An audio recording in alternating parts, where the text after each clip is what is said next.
Do you ever have days where nothing seems to go right? Well, today seems to be one of those days, and it's been a bit of a frustrating morning.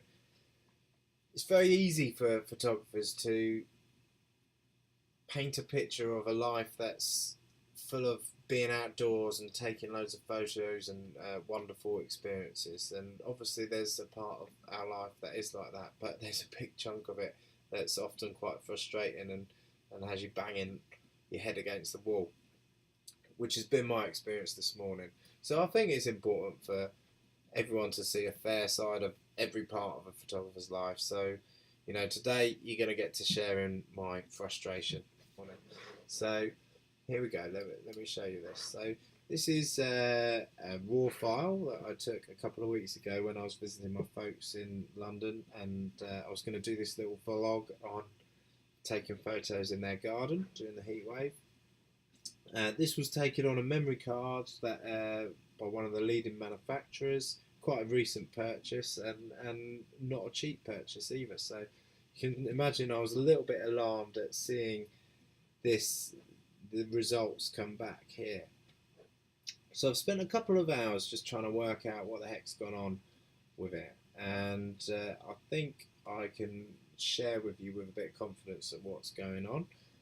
The first thing to point out here is, even though I'm shocked and worried about the results of this, when I take photographs, I actually take photographs onto two different memory cards using the settings on the camera. And the side of my camera, I can put in an SD and a CF card. And every time I take a picture, it records that same picture onto both of those cards. So I think this experience highlights the importance of that process. So, if you're on a job or if you're on holiday on a once in a lifetime trip or a once in a lifetime event like a graduation or a wedding, to come back with these photos would be a really harrowing experience. But having the confidence that you've got that same photo on a backup memory card is, priceless, I guess, really. So this experience has really highlighted the importance of that. Now the second thing I did was I actually managed to, I've still got these photos on that memory card, and I managed to dig out that memory card and have a look.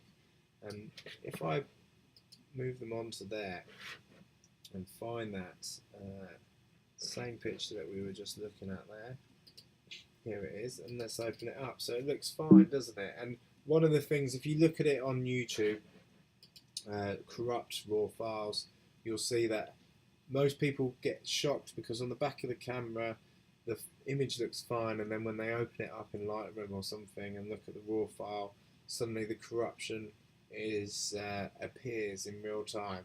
And that's because the camera generates this JPEG preview, which doesn't display the corrupt information. But here on Photoshop, we're not actually looking at a preview or a JPEG. We're looking at the exact raw file that we were looking at before, and you can see there's no corruption on this file whatsoever. It's absolutely fine, and which leaves you to wonder where is this corruption coming from?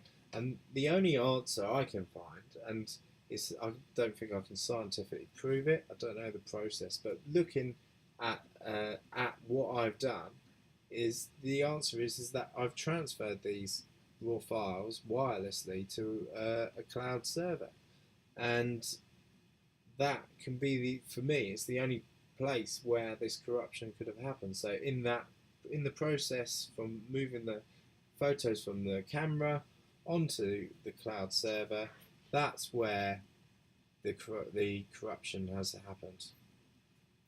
Now I don't know what that process involves. I don't know the technology behind it. Maybe one of you guys watching will know and can leave some feedback in the comments below. That would be awesome to know that. But that's the only thing I can think of that's caused this issue. So there's a couple of lessons here really, and the main one is shooting onto two cards can save your bacon, and it's a great example of why it's important to do so. And the second thing is, maybe not investing too much in wireless technology right now. I'm going to be very reluctant to move files straight from the camera to a wireless server, that's for sure. I think I will be going back to wired transfers now and keeping it safe that way. Anyway, well, I hope you found that that useful and interesting, and I hope it saves people some harrowing experiences in the future. So hopefully you can learn from this experience and avoid the same mistakes that I've encountered. So hope you enjoyed it, and I'll speak to you again soon.